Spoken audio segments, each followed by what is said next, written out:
I was working with one person that he talked about how they wanted to had problems with decision making. So I said, oh, so your goal is to make decisions more effective? And he said, no, the goal is to actually make a decision. We're stuck, we don't make decisions.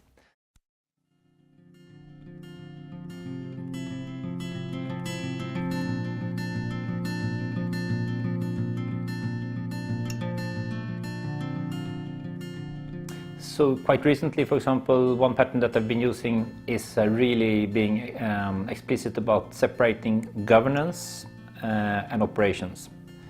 So when we need to take a decision about something, we have a governance board, and the governance board then is things come up there that are up for decisions. Things that we can just do or act on immediately comes to an operational board. So I use this, for example, in the context of organizational improvements. So we created an improvement team and a strategic and a more sponsor steering group for improvements. They manage the governance backlog, and then we have some coaches doing more operational things. So just separating those, and we have very frequent meetings on the operational side, but maybe monthly meetings on the strategic things, the governance. Typically, if you've been into a meeting, especially with management meeting, it's so common that you mix operational things with the strategic things. So first of all, the things that kind of raining on you all the time, operational stuff, tend to get the focus, more urgent things. So the important but not so urgent things doesn't get the attention it deserves. So you kind of push it forward. So having it in a separate meeting, have space and time for it.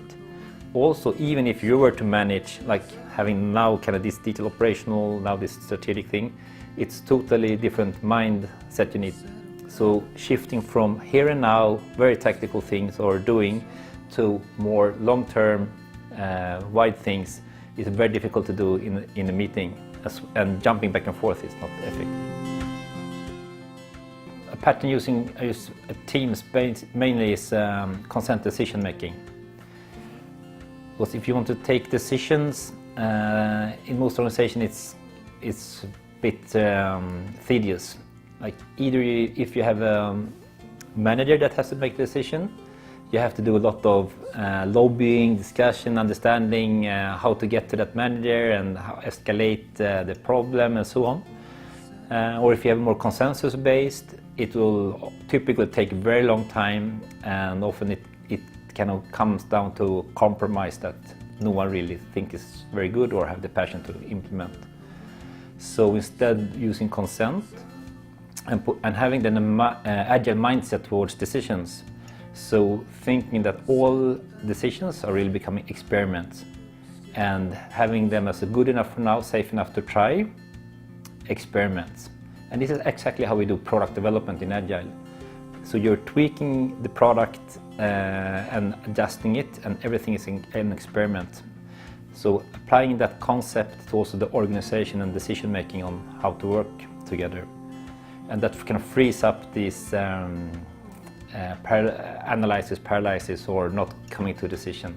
So then decision making becomes really easy, and that's what you need in Agile. You need to have really quick decisions that you can also change very easily.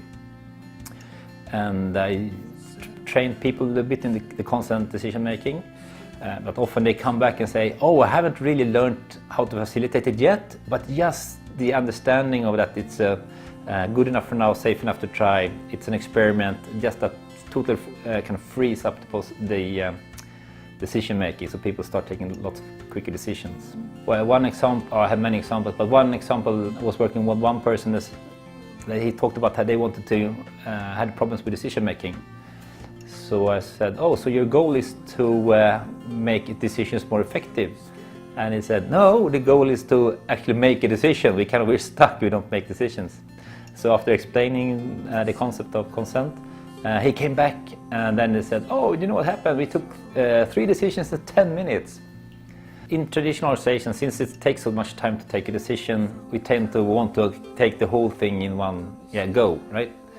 And in Agile, we used kind of chopping things down to make it very iterative and very small. So if you also take the decision in small parts, so often then you can make a very small the decisions small, simple, easy to validate, with little risk, very frequently. All decisions have an expiring date and some evaluation criteria. So have a wanted outcome for the governance. And I typically say, like, if just for the things that you have in your refrigerator, like the milk, have a best before date, right? So you want to go back and revisit them. Otherwise, you just keep adding policies or guidelines and things, and you build up bureaucracy.